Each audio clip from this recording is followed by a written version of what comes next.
Hey, what's up, everybody? Cameron Hemphill here, your host for Medical Millionaire. Hey, guys, thank you so much for taking the time to tune into the podcast. Our goal is to give incredible value and insight for practice owners. So if you guys own a med spa, you're thinking about becoming a provider in the aesthetic space. This podcast, it's 100% designed for you and to help you take your practice to the next level. My goal for you is to help give you information so you can achieve results. So please tune in to the previous episodes where we interview a tremendous amount of key opinion leaders, practice owners, and talk about how they have had success, share their journey, and how we can help you wherever you're at within your life cycle of becoming a practice owner or accelerating your practice growth. I want to talk about something that is super passionate today, that I am passionate about. As being an entrepreneur for as long as I have been, I can tell you that it's painful. It's challenging. It comes with dark moments. It comes with being like the feeling of you being alone. There's a reason why they make sports cars with 2 seats, right? Because it's lonely at the top. So what I want to give you guys today is a clear message. I haven't done a personal podcast in a little while. I've had a tremendous amount of inquiries of people that have wanted to be on the podcast.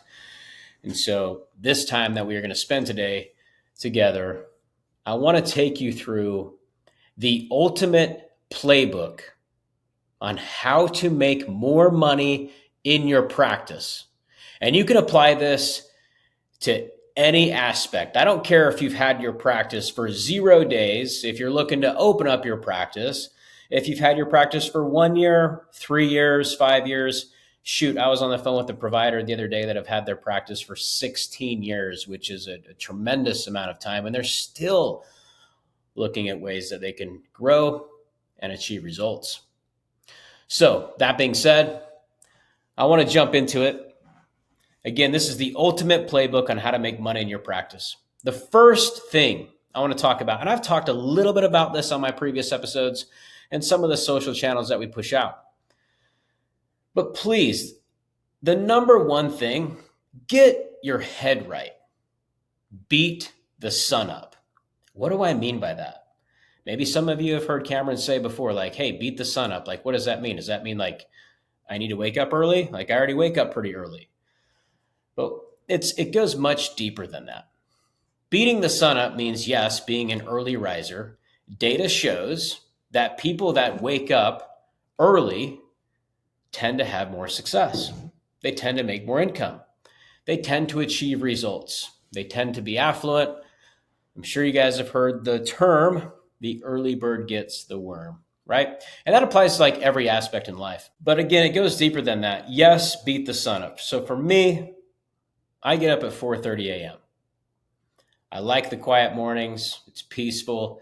It gives me that sense of understanding that I am doing something challenging, right? When the alarm goes off, I mean, there is like almost every day, it's like, oh my gosh, I am not ready. I need more sleep.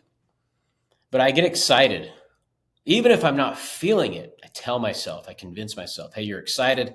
You have something to give. You have a message that needs to be put out there for people to excel. So what I want you guys to do is I want you to reframe your entire mindset. I want you guys to take the time and just evaluate, what time are you waking up?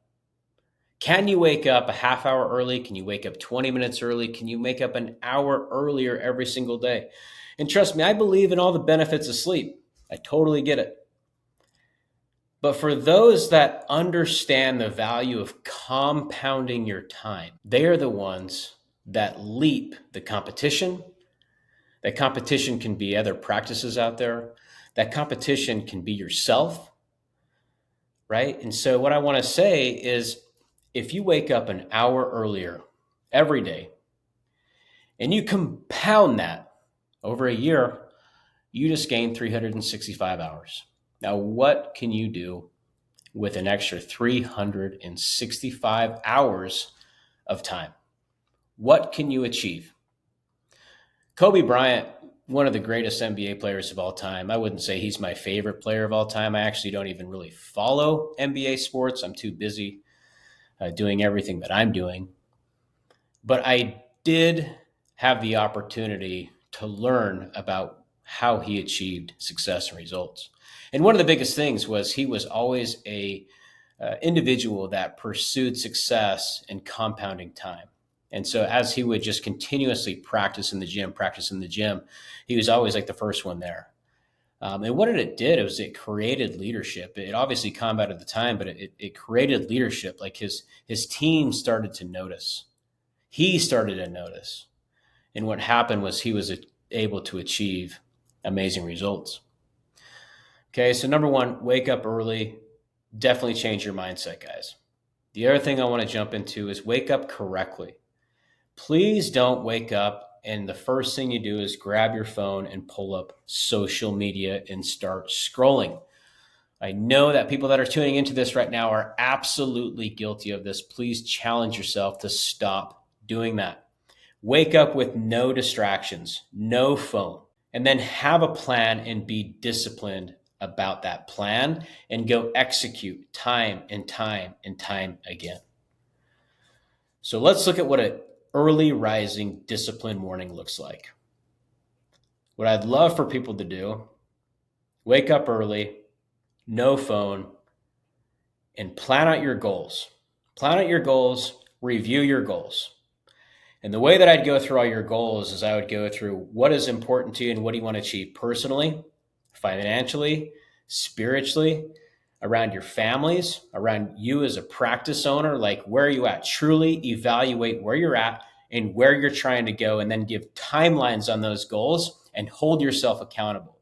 There truly is something to be said to individuals that look at their goals every single day because it's the first thing you look at in the morning and you're reminded about what matters most and your purpose to find the next best version of you. The next thing I am a huge fan of is some sort of breath work, like get the oxygen inside your system, get the oxygen in your brain, get the blood flowing. Like oxygen is the only way that we survive, right? Until your last breath, right? So fill your body up with oxygen. Like there's YouTube videos out there. There's so much research behind how important it is, even the way you breathe. And I don't want to go down that rabbit hole, but breath work is a huge way to start getting your body moving, feeling good. And it's tremendously impactful on your health, your mental health, and everything to help your body just getting going and being prepared. Okay.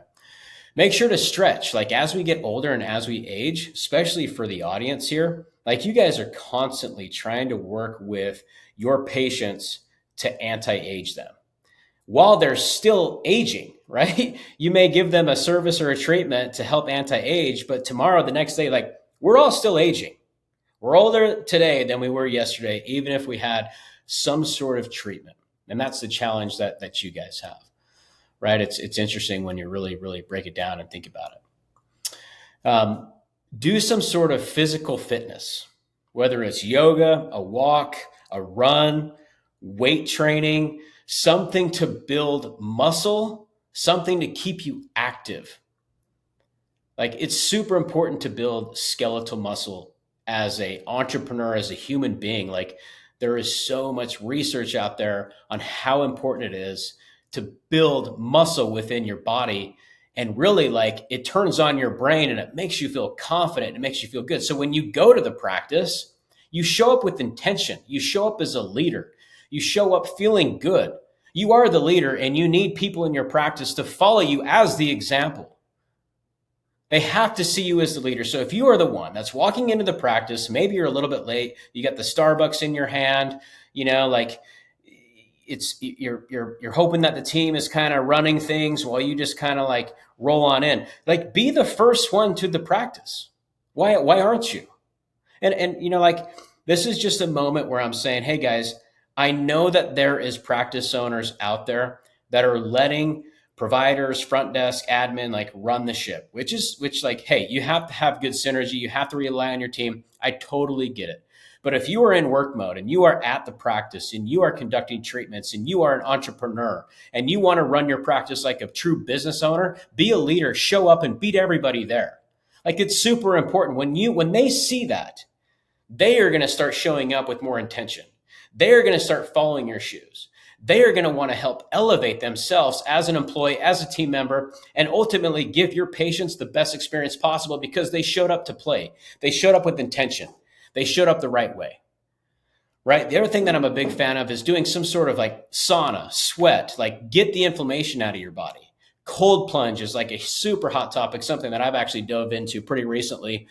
My goodness, I'm a big runner, so it's like changed my life completely, what it does for my knees and my back. And oh my gosh, like I feel this amazing jolt of excitement when I cold plunge. That's something else. And then of course, all the anti-aging supplements, we all know about that stuff, right? Whether it's semaglutide or zeppetide, if you guys are taking like whatever vitamins they are, like, Semoralin, hormone replacement therapy, like all the type of supplements that we sell to our patients, like we should be users of what we sell so we can actually give really good feedback, and also feel extremely well, right? It's not all about just supplying the patients with the opportunity, but really supplying ourselves with the opportunity as well. The other thing that I'm a big fan of, guys, is really like putting positive affirmations out there.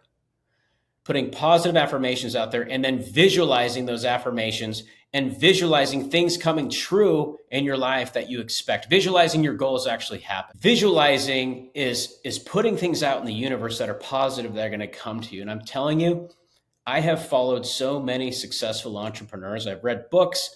I have freaking followed them on Instagram. I have followed them on social. I've dove into their YouTubes. I have listened to their stories, their bios, and they all, I always see, common trends. I always see patterns, and the patterns are, they all do these things. They wake up early, they take supplements, anti-aging, they all work out, they're all physically fit, not all of them, but for the most part, right? They all try to put the phone aside. They have intention. They invest in anti-aging. They invest in their health. They invest in their mind.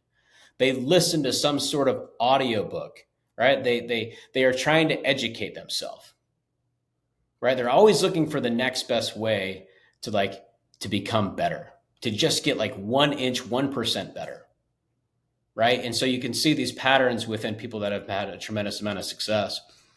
And I would encourage you to mimic those patterns.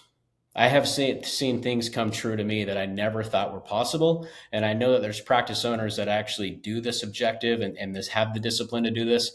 And my gosh, have I seen their practices completely transform. Ones that take it serious. And you have to be consistent. You can't just do it once a week, twice a week. You have to do it every single day, right? You can't go to the gym once and then get fit. Like, go to the gym for every single day for a year and then take the before and afters, right? Like you're going to see results unless you have just like a horrible diet. And that's another point. Like, maintain a great diet, good proteins, those types of things. So beat the sun up, wake up early. You guys get it. The next thing I want to go through, guys, is if you're an entrepreneur, like you're a practice owner, what's interesting, like this is what's crazy. I have so much respect for practice owners. The longer that I am in this specialty, in this industry, this space, I have so much respect for you because you guys, you spend so much time on education, and most of that education is everything that has to do with clinical. I would encourage you to really dive into understanding business. Like, when I really break it down, you take all this schooling, you receive all of these, the documentation that gives you the ability to conduct treatment, service, safety, treat patients, right? You're certified. And then all of a sudden you're going to go open up a practice.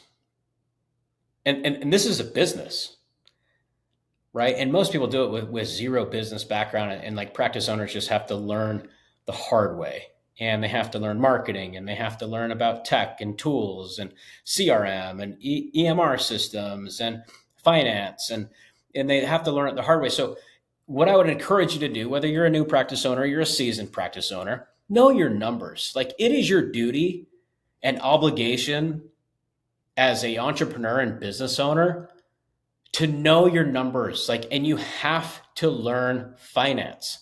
You could say right now, I hate numbers. I just pass it to my CPA. I pass it to my bookkeeper. They handle it. Are you really going to let your bookkeeper and your CPA drive the lifeblood of your business? Like, this is crazy, right? So know your numbers. And I know like a lot of people throw that out, like, know your numbers. And you're like, okay, well, what numbers, right? What numbers? Like, you could go to YouTube, and I know that even QuickBooks has courses on this if you don't want to, or you find a coach on freaking Instagram if you want to, or a referral, word of mouth. Shoot, go to AmSpa. I know that they have a resource like on their website, right? So know your numbers. Like, go through a financial education course. Like, this is one of the biggest things that I see practice owners miss. Go through a course. Understand what a P&L is, a profit and loss statement. Understand how one is supposed to look, where you have all of your income come in, your COGS, right? Your cost of goods sold, and then broken down by each specific service. Understand the margin on those service. And so you can really understand what your net operating income is. Like, I see so many practice owners that are driving around, sales are great, and they honestly have no idea where all of their revenue is coming from. And they think it's from injectables. But when you look about injectables are great. Like, shoot, it's the most sold product in aesthetics still to this day. However, it comes with the highest cost. It comes with the lowest margin, right? So I've seen like body contouring carries a tremendous amount of profit because the margins are bigger, right? So when you're analyzing your practice, like, look at opportunities and ways to where you can look at services and treatments that have fantastic margins and are almost like predictable and repeatable. That's why you see everybody hopping on like the weight loss train right now. Because for one, it's a good product. Like, the products are great. They're achieving results. People are happy.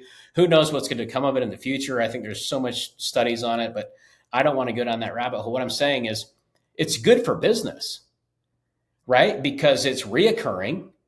It's great margin, right? The margins are juicy, right? They're high. That means that the profit is big, right? High margins, high profit, right? Low margins, low profit. Okay. And then make sure like to build a marketing plan around all that stuff. So please know your margins. The biggest thing too is understand how much you make per hour. If you haven't done the exercise in understanding how much you make per hour, make sure to do so. It's a pretty simple equation, right? All you have to do, like, how many days or how many hours in the month did you work, right? And what services did you provide during those hours? And what was the total revenue from those hours that you worked? Find out, do the math. And then take that a step further. If you have providers that work for you, what are they making per hour? They should be making over $1,000 an hour, right? Like, that's the benchmark. So if you're not there, like, it's time to do evaluation. Okay. The other thing, guys, invest in tools. I'm not seeing practice owners do this enough. Tools, right? Like, who wants another freaking subscription for a software or a tool? Nobody, right? I totally get it. Like, we spend a lot of money on subscriptions these days, whether it's Netflix, for example, your Audible account, Spotify account. I'm just going through some of the ones that I have, right? Or the ones that are in your business. Let's say you pay Canva a monthly fee, CapCut a monthly fee, an EHR, an EMR, a booking system, a CRM system, your website guy, your SEO guy. You know, like, there's subscriptions everywhere, right? Your membership service, shoot, your bookkeeper, your attorney, your CPA, right? Like, those are even tools that I'm just talking about, like a monthly recurring revenue at some capacity there, right? But I'm telling you right now, when you look at the fee associated, like, imagine like QuickBooks, for example. I know they have different packages, but let's just look at QuickBooks. And we'll just take like, hey, it's $50 a month. I think they have lower plans, higher plans, whatever. $50 a month to organize your numbers. Like, that's pretty damn cheap. Like, throw a body at that. It's probably going to cost you like $2,000 to $3,000 to $4,000 to $5,000 a month, right? Invest in a tool like an EMR system that's going to cost you $200, $300, $400, $600, $700 a month. It holds your freaking patients in there. You're charting all the communication records with your patients. Invest in a CRM system. CRM system is going to help you achieve new bookings. If you're spending money on marketing and you don't have a CRM system that is automatically following up with leads for you, and you haven't taken the time to build out like your triggers for funnel automation, do that. Invest in the tools. And I want to take it a step further. Not only invest in the tools because it's cheaper than people, it's way cheaper than people. It also increases productivity, it increases efficiency, it's predictable, it's low cost. But where I see practice owners really fail, guys, is I see them go get a shiny object, a shiny new tool, and they like, okay, Cam, I invested in the tool. But then they don't implement it correctly. They don't even take the time to implement all of its features. They don't take the time to invest in the implementation, train the team on it, have the team go through training, and I mean deep training. There's a stat out there that says that most people that use CRM systems, they only use 20% of the capacity. And then I see them throw up their hands and say, you know what, this CRM doesn't work. I saw this, I went to this one presentation, or I went to this one conference, or so-and-so says that this CRM is better, so I switched to that CRM. Do you know how expensive it is to switch CRM systems or EMR systems or booking systems? It's so expensive. Before you do that, guys, call up who you're currently working with and ask them these questions. What is your roadmap? Do you have these features? Do you have a webinar I can take? Who can I talk to on training? Do you have an FAQ base? Do you have a video area? Like, learn the tools that you have, become an expert in your tools.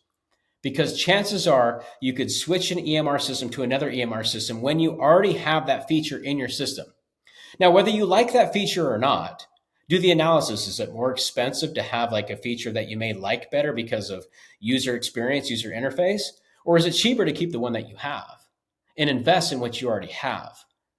Like, changing tools is expensive, extremely expensive. The other thing I want to talk about, guys, is culture.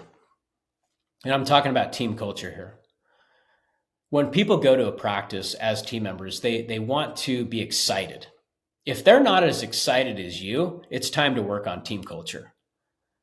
You need to have your providers be motivated. They need to be successful. You need to have your front desk, whoever's taking those phone calls, like with patients or leads, they need to be like your freaking best employee.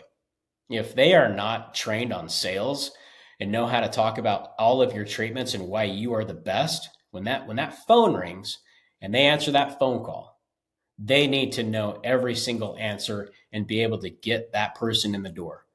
I see all the time where people invest in marketing, leads, phone calls come in, and the person that are taking those phone calls are not qualified.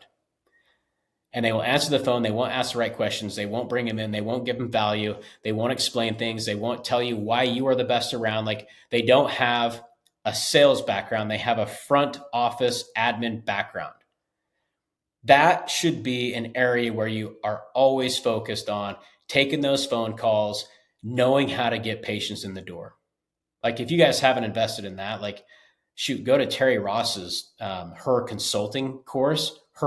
She is one of the best I've ever seen at training people how to become sales leaders, true sales leaders in the area of medical aesthetics, and bringing patients in the door and pushing them through to a treatment plan where your patients become like super, super loyal because you are advising them, they trust you, right? So again, create culture. From a provider standpoint, mark out your benchmarks. What is your KPIs? What do you want them to be making per hour? And hold them accountable. Make them hold themselves accountable. So when you're having your guys' weekly meetings, have an agenda. Don't just show up with like coffee and food and drinks and whatever, and everybody gets around. Like, have a really good agenda. Make it fun, but also make it professional. Hold everybody accountable to the benchmarks that you guys have. Everybody should be accountable to the goal. So create like a North Star metric, right? Like your North Star metric, for example, how many new patients do we want to bring in month over month? How many patients should we be tracking month over month in terms of their results? How many reviews have we received this month? Has our net profit grown from last month versus this month? What are the benchmarks? Know what those are, know where you want to go, create the culture around them, mission statements, values, review your values and mission statements. Don't just do it once and put it on the freaking, in the handbook, or put it in your practice on the wall or something in your office where you guys have the trainings. Reinforce it. Reinforce the culture. Reinforce the vision. Reinforce the dream. Reinforcement. Consistently train your team. Come up with new ideas. Have them tune in to the same content that you're consuming. You have to create amazing culture, because if you do, these providers, these team members, they will be loyal, and it is so expensive to lose a team member, so expensive to lose a provider. I've seen providers that are $1 million producers where they are not felt the love, the culture, understanding each team member. Have one-on-ones with these providers, one-on-one with your team members. Build relationships with them. Know about their personal lives. Like, get integrated with them. They become family. I've seen $1 million producers, like I was saying, I've seen them go. Can you imagine like building up a provider that brings in $1 million a year to your practice, and then they just bail and go open up their own practice? Like, it happens all the time. Okay, the last thing I want to leave you guys with, and this is like the most important. Well, all of them are super important, but embrace patient experience. Like, that is why they are here. Patients come to you for an experience. They want to feel good. They want to look good. They want to get out of their day-to-day, like, daily routine, and they want to come to you for an experience. So from the moment that they call you, they book an appointment, what is that experience? Break it down. Go through it yourself. Secret shop yourself, right? How are they greeted when they're walked in? What does that experience look like? How do you elevate it? What are people doing that is so amazing? Like, get creative here. Are you texting them reminders about their appointment? Can they book online easily? If they like to call, do you have systems where you can pick up the phone and answer them by name? Then when they come in, like, know what they look like. Like, greet them, make them feel welcome. Welcome to our experience, right? It's super important. Once you go through that, guys, give them the experience of a lifetime. Ask them questions in the consultation. Ask them questions in the treatment journey. Ask them what they are looking for. What does success look like to them? They are here for results, guys. They're buying confidence. Like, that is what they're buying. They're buying confidence, they're buying results, and they're looking to you as the expert to give it to them. So give them the best experience possible. And don't shortcut them, right? If they can only afford a certain amount because of whatever reason, be honest with them. Be upfront with them about their timelines. Be upfront with them about all the treatments that they are going to need to achieve these results, and build out that patient journey for them, that treatment journey, so they can achieve results and they continuously come back and they give you referrals. They talk about you at all the events they go to. They talk about you on social media. They talk about you to all their friends, their family, like their colleagues, whatever. That's like the most important thing that you could possibly do. And then when they are leaving, what does that look like? When they're leaving the practice, what does that look like? Do you have a process to bring them back? Do you have a process to get them on a membership plan? Do you have a process to upsell them, rebook them? Do you have a process to introduce a treatment journey and a treatment plan? Do you have the process to sell them a product on the way out the door? Do you have a process to get a review? To get a review on Google, Yelp, Facebook? Do you have a process to connect with them on social media and have them tag you and tell their story, and they go pull it up, talk about how great you are, and then they tag you and all of their followers see it? Like, this stuff, that's what you get from a great patient experience. You give them the patient experience that they're looking for, the result that they're looking for, and they cannot wait to talk about you. They can't wait because they're excited, they feel good, and they want others to experience it. It's like seeing a great movie. Oh my gosh, you have to go see what, so-and-so. It's like the latest hit on Netflix. Oh, you haven't seen that yet? You got to see it, right? It's a good experience. It's a fun experience. It was exciting. All right, guys, I'll leave it at that. So again, beat the sun up, know your numbers, invest in tools, create culture, and most importantly, embrace patient experience.